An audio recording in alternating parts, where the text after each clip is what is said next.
মানুষ অসহায় অবস্থায় যতটা শিক্ষা পায় একটা প্রাথমিক বিদ্যালয়ে এত শিক্ষা অর্জন করতে পারে না।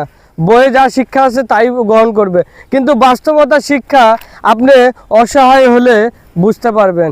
এজন্য বলছি, আপনারা অসহায় হওয়ার আগে নিজের একটা পায়ে দাঁড়ানোর মতো একটা ক্ষমতা করে নেন।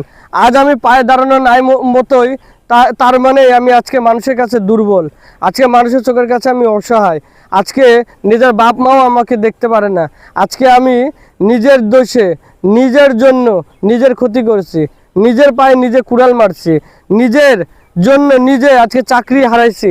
চাকরি হারার কারণে আজকে আমার বউ মা বাবা সবাই আমাকে ছেড়ে চলে গেছে, কেউ আমার কাছে নাই। এর জন্য আপনাদের বলা হচ্ছে, আপনারা যদি শিক্ষা অর্জন করেন, আপনারা একবার হলেও বিপদে পড়েন, তাহলে আপনাদের শিক্ষা অর্জন হবে।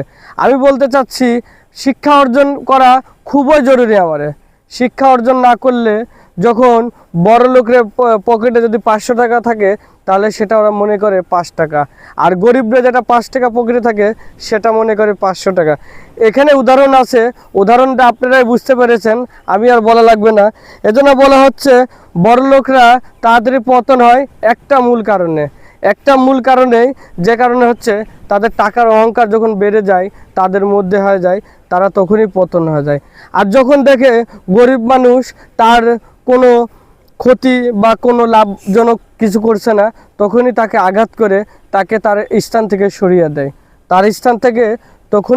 দেয়, তখন ওই গরিব মানুষ সে নিজের পায়ে দাঁড়ানোর মতো, তখন এই দুনিয়ায় তার আকাশ মাথার উপরে ভেঙে পড়ে যায়, সে মাটির উপর দাঁড়ানোর শক্তিও তার থাকে না। সেই খুব কষ্ট করতে করতে আল্লাহর উপরে বিশ্বাস রাখে, সে আস্তে আস্তে এগিয়ে যাচ্ছে, যদি আল্লাহ তার মঙ্গল করে।